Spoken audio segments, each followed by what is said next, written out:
Bwana shuhudia live jinsi Juma Jux alivyoshindwa kujizuia na kujikuta akimwaga machozi kwenye siku ya harusi yake ya kifahari huko Lagos, Nigeria, ambapo ameweza kufunga harusi ya kitamaduni na mwanadada Priscilla ambaye ni celebrity mkubwa tu huko Lagos, Nigeria. Bana, kama bado haujasubscribe channel yako hii mpya ya Bongo Complex, fanya hivyo ili wa kwanza uweze kupata notification zetu mara tu pale zinapoweza kutoka. Lakini Bwana Diamond Platnumz amekuwa mstari wa mbele akimsupport Juma Jux. Anaonekana kwenye video short clip hiyo akimfuta machozi hapa na pale, huko akimwambia bwana na mimi nipo nyuma yako kulisongesha gurudumu hili. Bana, ni swali na kuachia wewe.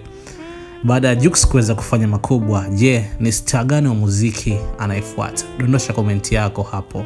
Wewe ukiangalia kwa darubini yako unamuona star gani tena wa muziki Tanzania atakayeenda kufunga ndoa bora zaidi ya hii? Tumeweza kuona ndoa ya Hamisa ya Juma Jux. Wewe unahisi inayofuata itakuwa ni ya nani?